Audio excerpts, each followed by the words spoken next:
سورہ الحمد اور 3 مرتبہ سورہ توحید کی تلاوت فرما کر مرحوم و مغفور جناب آغا علی اکبر خواجہ نوری ابن مرحوم مغفور جناب حاجی محمد خواجہ نوری کی روح کو ایصال فرما دیجیے۔ بسم اللہ الرحمن الرحیم۔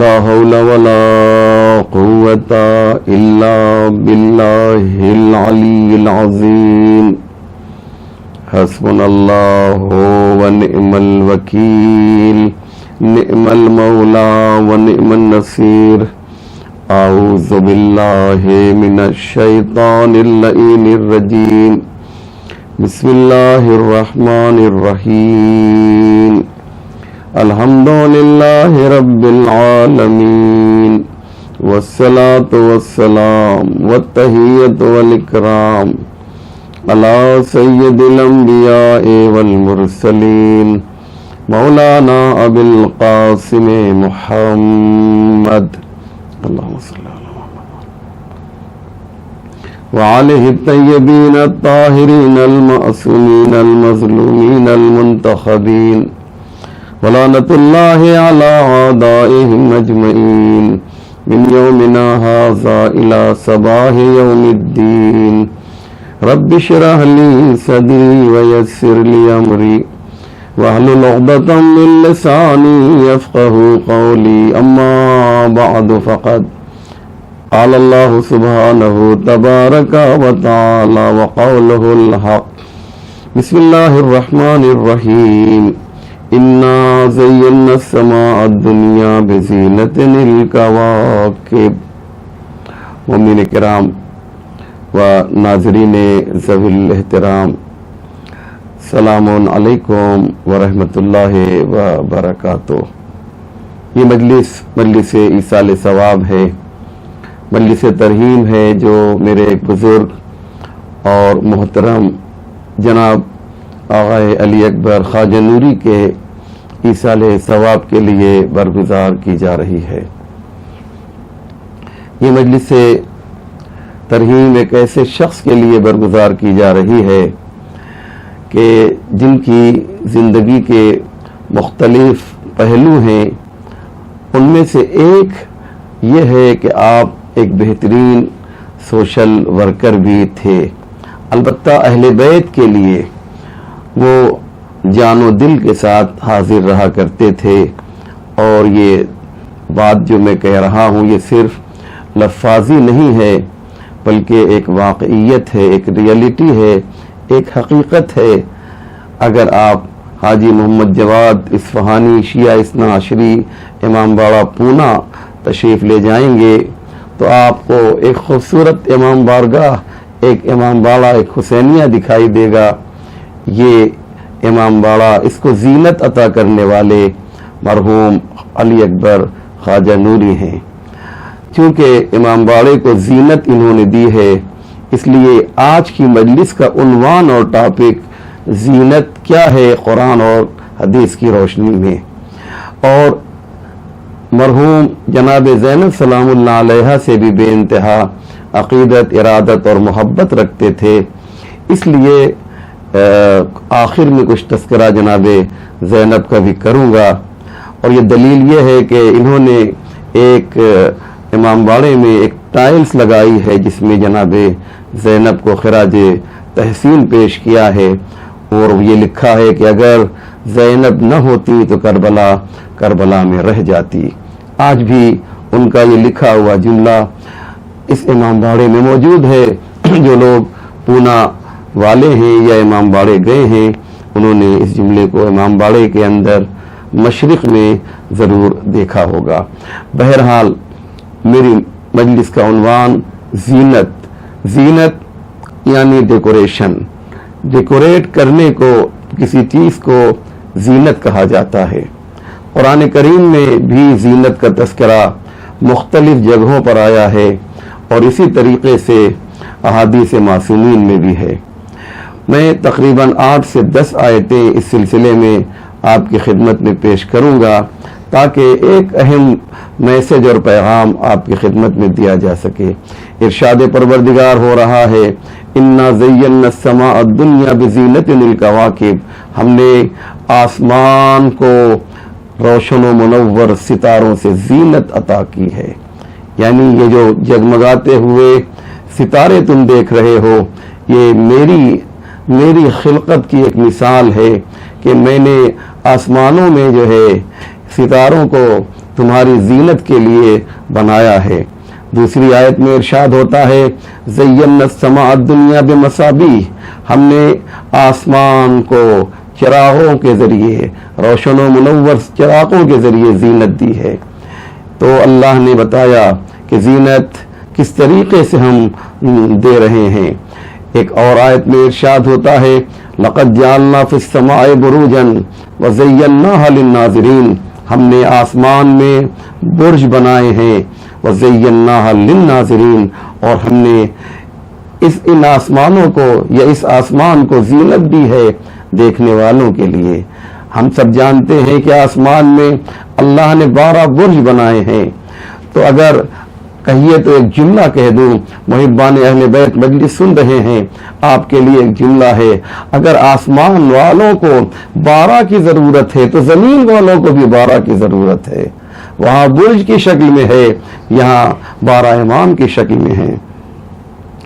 ایک چوتھی آیت میں ارشاد ہوتا ہے المال والبنون زینت الحیات الدنیا، مال اور اولاد یہ بھی زینت ہیں حیات دنیا کے لیے، دنیاوی زندگی کے لیے زینت ہیں۔ مال کو نکارا نہیں جا سکتا ہے، مال کو نظر انداز نہیں کیا جا سکتا ہے، مال کو اگنور نہیں کیا جا سکتا۔ اسلام نے مال کی اہمیت کو بیان کیا ہے۔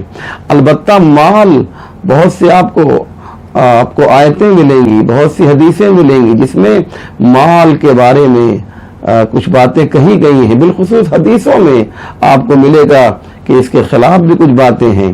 وجہ یہ ہے کہ مال ذاتی طور پہ اچھا اور خراب نہیں ہے، بلکہ جس ہاتھ میں جاتا ہے، ہاتھ جیسا ہوتا ہے مال ویسا ہی ہو جاتا ہے۔ اگر یہی مال قارون کے ہاتھ میں چلا جائے تو یہ برا لگنے لگتا ہے، خدیجہ کے ہاتھ میں آ جاتا ہے تو زینت بن جاتا ہے۔ تو ذاتی طور پہ مال برا اور اچھا نہیں ہوتا، بالکل اسی طرح سے جیسے آسمان سے نازل ہونے والا پانی جو ہے وہ پاک و پاکیزہ ہوتا ہے، اگر صاف زمین میں گرتا ہے تو پانی بھی صاف رہتا ہے، اور اگر کیچڑ اور میلی زمین میں گرتا ہے تو پانی بھی میلا ہو جاتا ہے۔ تو یہاں پانی کی کوئی غلطی نہیں ہے۔ اسی طریقے سے اسلام بھی ہے۔ اسلام جو ہے جب آیا ہمارے پاس تو پاک و پاکیزہ تھا۔ اسلام جو تھا رحم دلی اس میں سکھائی جاتی تھی، اس میں مروت سکھایا جاتا تھا، اس میں اخلاق حسنہ کی تعلیم دی جاتی ہے۔ لیکن یہ اسلام جب جو ہے یہ دہشت گردوں کے ہاتھ میں چلا گیا، بنی امیہ کے ہاتھ میں چلا گیا، بنی عباس کے ہاتھ میں چلا گیا، IS کے ہاتھ میں چلا گیا، داعش کے ہاتھ میں چلا گیا، طالبان کے ہاتھ میں چلا گیا، تو یہ اسلام جو ہے اس کی شکل دہشت گرد والی دکھنے لگی۔ لیکن یہی اسلام جو ہے جب اہل بیت کے ہاتھوں میں دکھائی دیا تو ایک پیسفل اسلام ہمیں دکھائی دیا۔ لہذا یہ قرآن جو کہہ رہا المال والبنون زینت الحیات الدنیا، مال اور اولاد یہ بھی زینت ہیں۔ مال کسے کہتے ہیں؟ مال کی تعریف کی گئی الذی یمیل الیہ الناس، مال اسے کہتے ہیں جس کی طرف لوگ مائل ہوں۔ بھائی تو بات ہے، مال کی طرف لوگ مائل ہوتے ہیں، اس لیے مال، اسے مال کہا جاتا ہے۔ مال ہے کیا، اسے سمجھنے کی کوشش کیجئے۔ میل کا ایک لفظ ہے، فارسی میں کہتے ہیں میل نہ دارم، یعنی مجھے خواہش نہیں ہے۔ البتہ یہ میل جو اردو میں ہے اور وہ میل جو فارسی میں ہے، دونوں میں بہت زیادہ فرق ہے۔ اور مال کو کہا جاتا ہے یہ ہاتھوں کی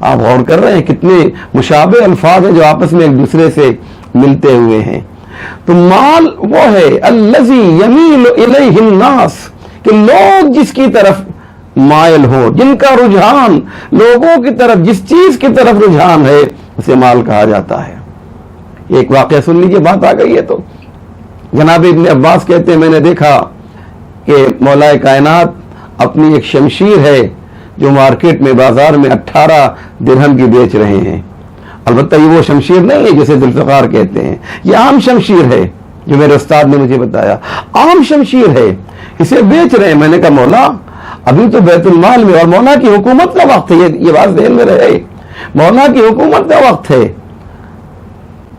میں نے کہا مولا آپ اس شمشیر کو بیچ رہے ہیں، ابھی تو بیت المال میں اتنا مال آ گیا ہے کہ رکھنے کی جگہ نہیں ہے، وہ باہر تک رکھا ہوا ہے۔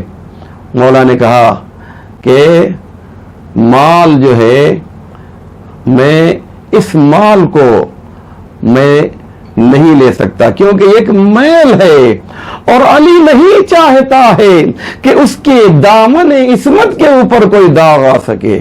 اللہ اکبر۔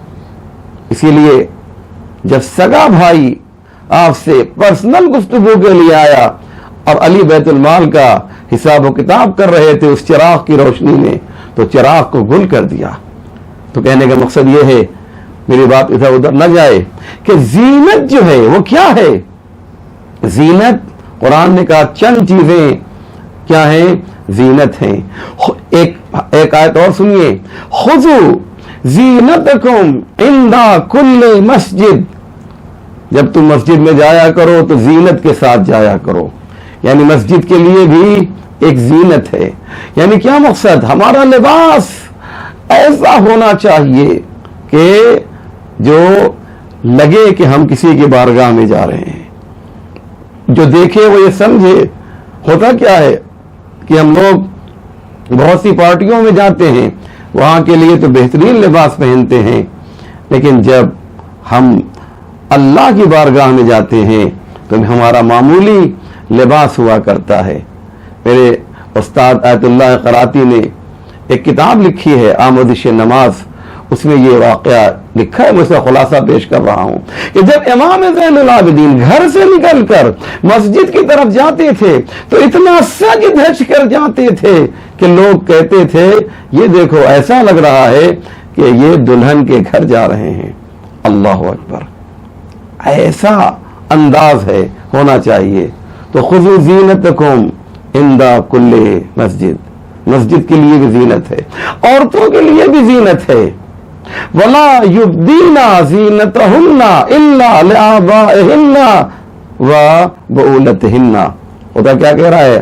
عورتوں کے لیے کہ وہ ان لوگوں کے لیے، شوہر، باپ اور وغیرہ وغیرہ، ان کے لیے جو ہے فقط زینت کو ظاہر کریں، ان کے علاوہ عام لوگوں کے لیے زینت کو ظاہر نہ کریں۔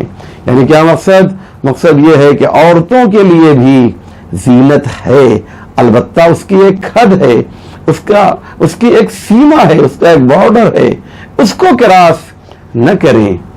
اسی طریقے سے اللہ نے کہا کہاں تک ہم جو ہیں تمہیں بتائیں کہ زینت کیا چیز ہے؟ اتنا سمجھ لو، اِنَّا جَعَلْنَا مَا فِي الْأَرْضِ زِینَةً لَهَا، جو کچھ بھی زمین میں ہے وہ سب کے سب زینت ہے۔ اللہ اکبر۔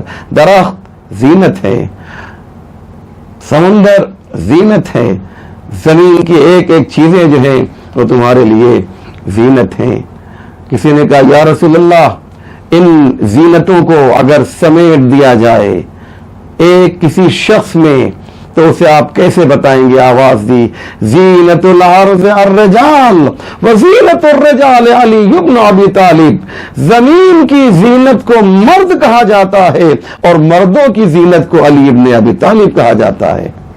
آپ دیکھیے رجل کا لفظ استعمال کیا پیغمبر نے، یعنی کیا مقصد؟ یعنی مرد کی زینت علی ابن ابی طالب ہے۔ اللہ اکبر۔ لفظ رجل ہے، یہ رجل کیا ہے اسے سمجھنا ہوگا۔ تو کیا کہا پیغمبر نے؟ کہا زینت الارض الرجال،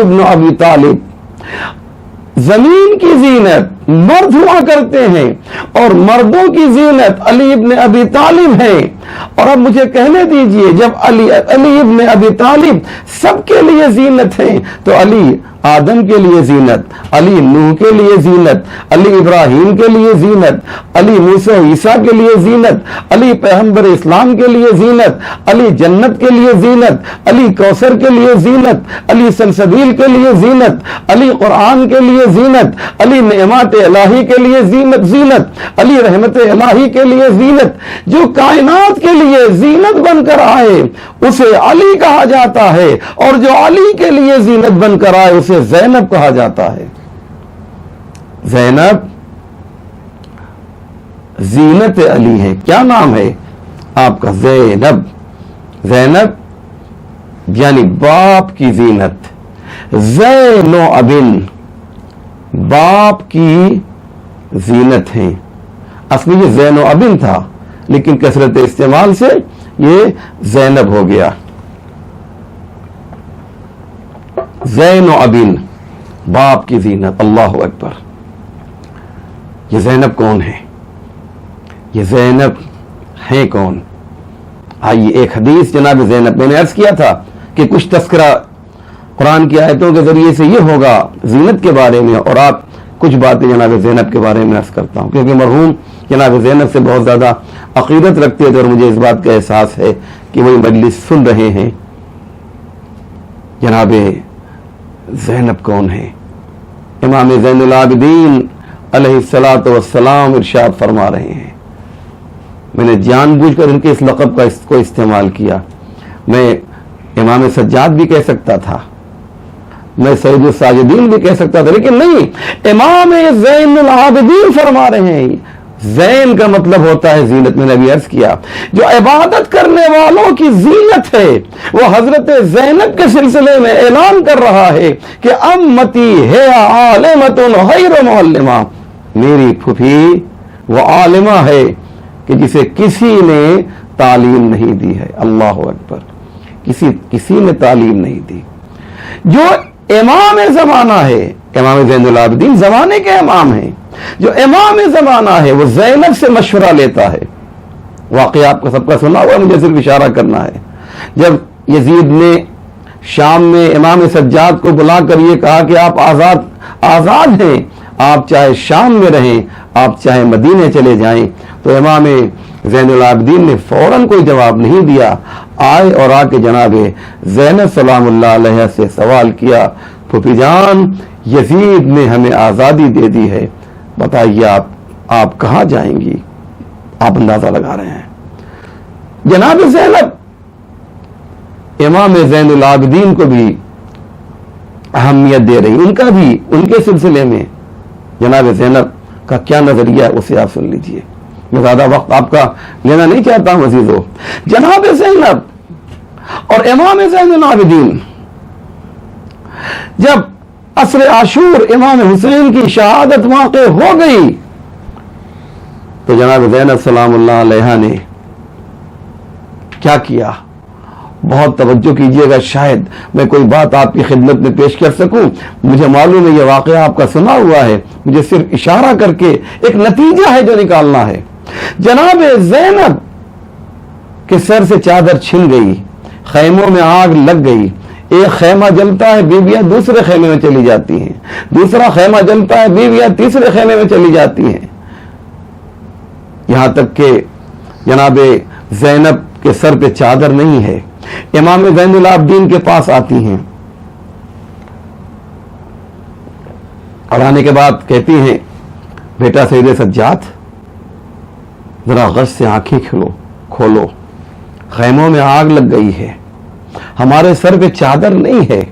میرا لال یہ بتاؤ کہ کیا ہم اس خیمے میں جلتے ہوئے خیمے میں جل کر مر جائیں یا ننگے سر خیمے سے باہر نکل آئیں؟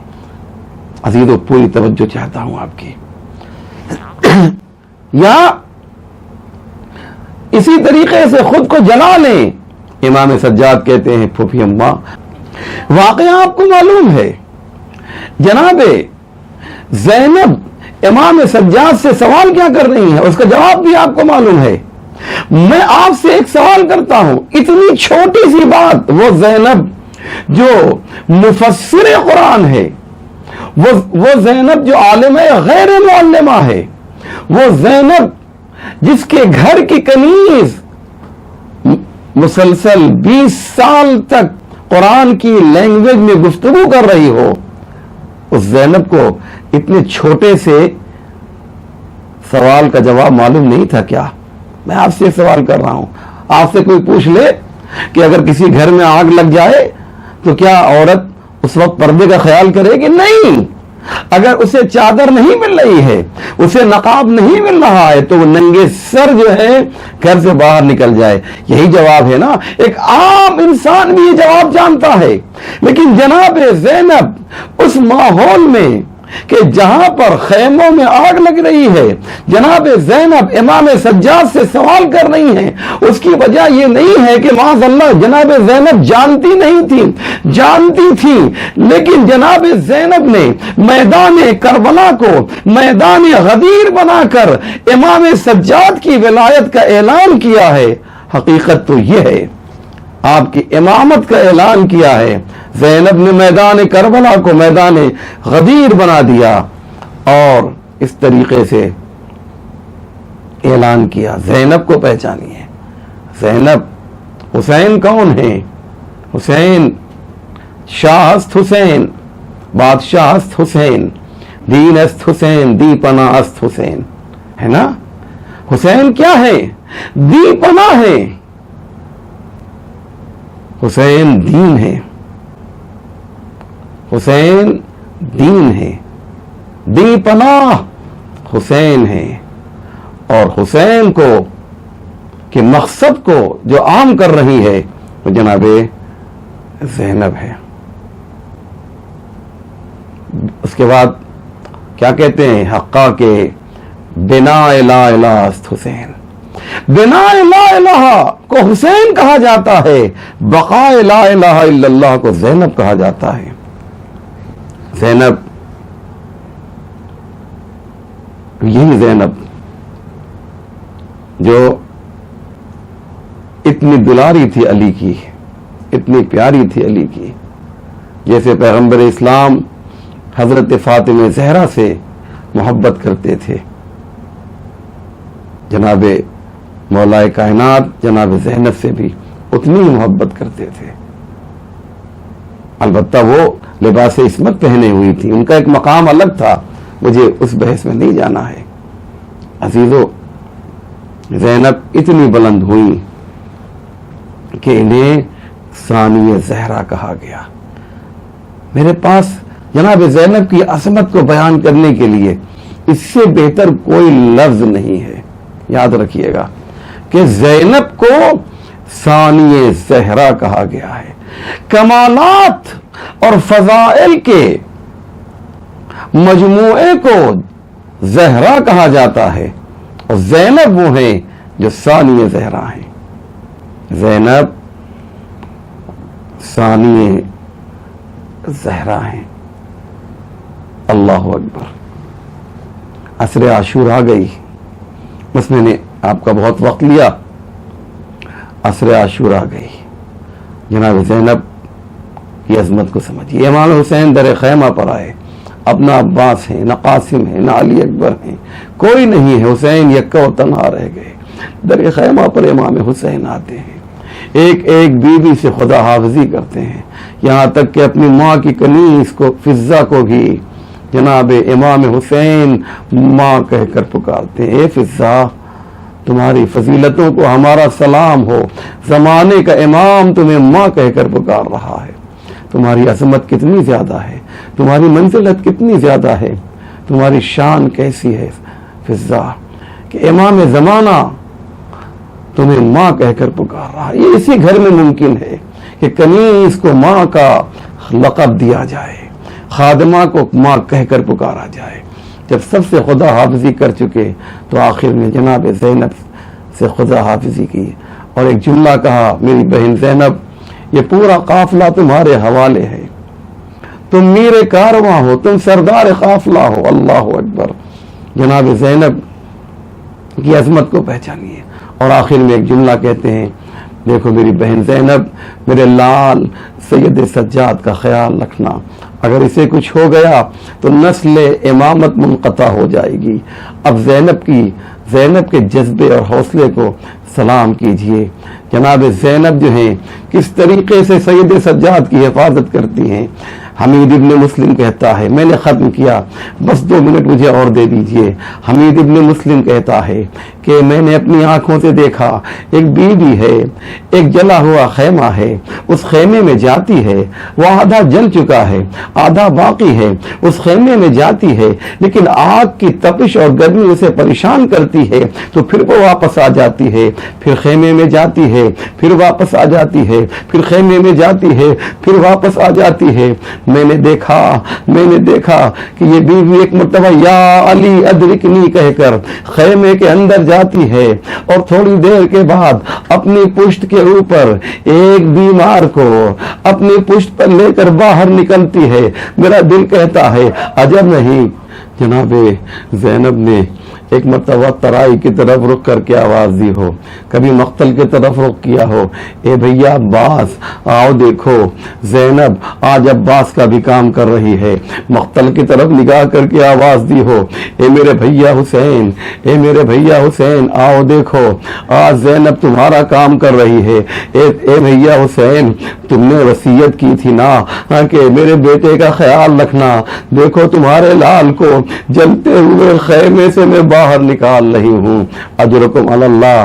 ہاں عزادارو، زینب کی عظمت کو پہچانیے، زینب کے حوصلے کو پہچانیے۔ ہر مرحلے میں آپ کو جناب زینب آگے آگے نظر آئیں گی۔ جب یہ قافلہ 11